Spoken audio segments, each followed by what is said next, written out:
What is up, guys? Delboy here. So Vasyl Lomachenko defeats Jose Pedraza to unify lightweight titles.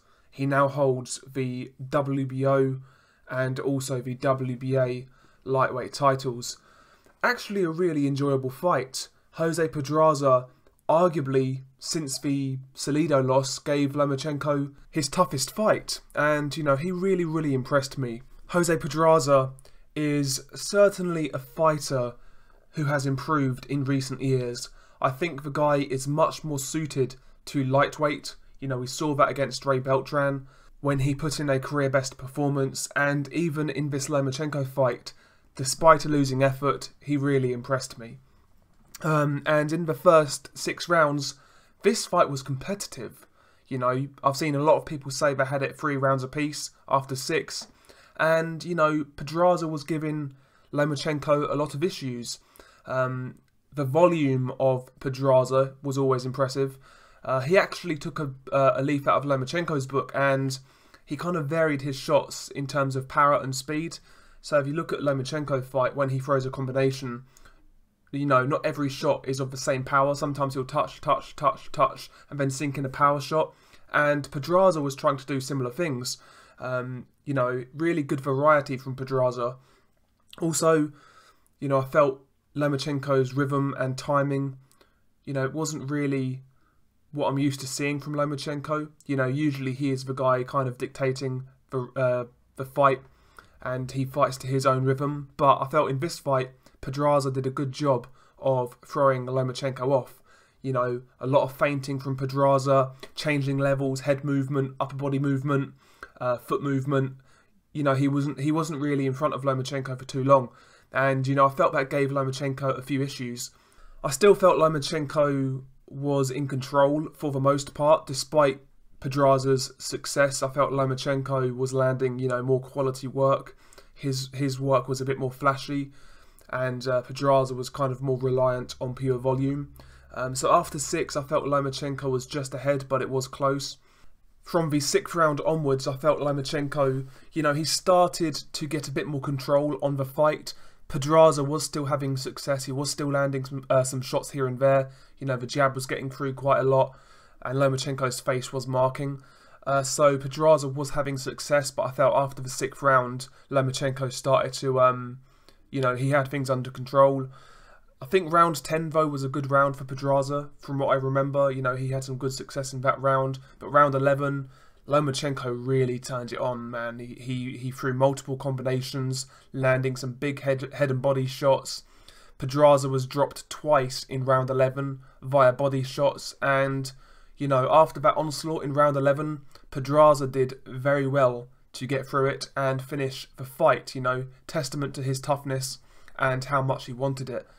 And round 11, Lomachenko, really went through the gears in round 11, and that was really the first time where you felt Lomachenko was going through the gears, and when he did do that, he looked a different level.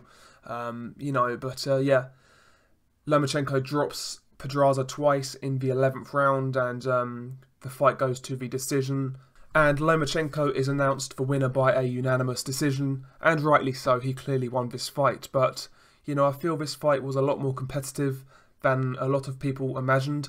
I felt Pedraza would be good in the first 2 to 3 rounds, but after that I felt Lomachenko would completely take over. That's not really what happened. Like I say, arguably Pedraza gave Lomachenko the toughest fight since that Salido loss. I think he had more success than Linares, to be quite honest. But yeah, I was really impressed with Pedraza. But no doubt about it, Lomachenko won the fight. I think people are going to be overly critical on this performance. Lomachenko, he is coming off a bit of a layoff, and not only that, obviously he is coming off shoulder surgery, and one thing I noticed in this fight, Lomachenko never really loaded up on that right hand. He rarely threw that right hook or that right uppercut. Rarely did Lomachenko, apart from the 11th round, use that right hand with mean intention, and that makes me wonder, is his shoulder still in the back of his mind? Is it still having some kind of effect on him? Is the injury still recurring? I'm not sure, but it looked like he was reluctant to use his right arm, and hopefully going forward that isn't a problem. But overall, given the circumstances, I felt Lomachenko did a good job. I know boxing fans are very reactionary. I'm sure a lot of people out there are going to say Lomachenko looked poor. I don't think so, given the circumstances. Like I said, Lomachenko was coming off shoulder surgery and a long layoff. And not only that, I feel Pedraza is an improving fighter. So yeah, solid enough performance from Lomachenko. He got the job done, and he is now a unified champion at lightweight. Where do we want to see Lomachenko go from here? Naturally, I would like to see him unify the belts at lightweight. He's not going to fight Mikey Garcia anytime soon because Mikey Garcia is going up to welterweight to fight Errol Spence. So I would like to see Lomachenko try to collect that IBF title. The IBF title is currently vacant, and Richard Comey and Isa Chaniev will fight for that belt soon. I would like to see Lomachenko fight the winner of that fight to see if he can win the IBF and add it to his collection. So yeah, I would like to see Lomachenko try to unify the division personally. And as for Jose Pedraza, again, I'm interested to see him again, to be quite honest. And also, I've got to say, I really enjoyed this card. Credit to Top Rank for putting on a fun show. The main event was good. Also on the undercard, a Fight of the Year contender in Isaac Dogboe versus Emmanuel Navarrete. Dogboe lost this fight in a shock result. Navarrete won the fight by a unanimous decision. And Navarrete is now the new WBO Super Bantamweight champion. That was a really, really good fight. Back and forth, ebb and flows. At times it looked like Dogboe was going to get stopped, but you know, he showed a really good chin in this fight and elite level toughness, but you know, he wasn't physically on the same level as Navarrete. So I'm definitely looking forward to seeing Navarrete's career unfold.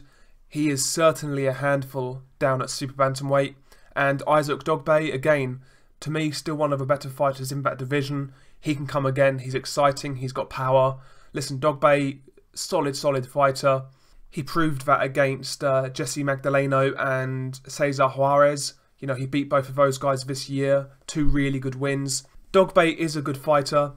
To me, this was just a setback. And yeah, I'm intrigued to see where he goes going forward. Maybe a rematch with Magdaleno. Dogboe still has options, as does Navarrete. I'm looking forward to seeing how those guys get on. Also on the undercard, a quick mention of prospect Teofimo Lopez. He knocked out Mason Menard in 1 round. It was a brutal knockout, arguably a knockout of the year contender. And Lopez looks a really good prospect down at lightweight. Going forward, he is going to be a problem, in my opinion. Maybe a future world champion. Really, really exciting fighter. Punching power. Lopez is one for the future.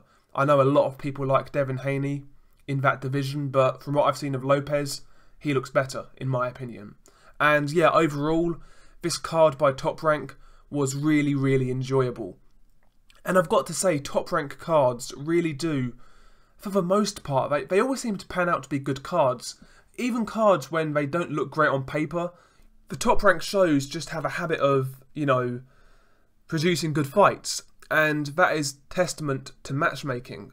So yeah, I believe Top Rank have put on some really good shows this year. I thoroughly enjoyed this show. I enjoyed the Lomachenko Linares show, the recent Hooker versus Salcido show. They do put on some good cards, and I feel people now should start to give Top Rank credit. They put on really good shows. A lot of people are fixated with Eddie Hearn, Frank Warren, and Al Heyman, but they don't really credit Top Rank for when they do good things. But yeah, for me, Top Rank in 2018, they've put on some good cards. Not always the most high-profile fights, but I always enjoy them. I don't really recall many Top Rank shows this year that were poor. But yeah, credit to Top Rank, credit to Lomachenko on becoming a unified champion at lightweight. Thoroughly enjoyable card. Share your thoughts below. Peace.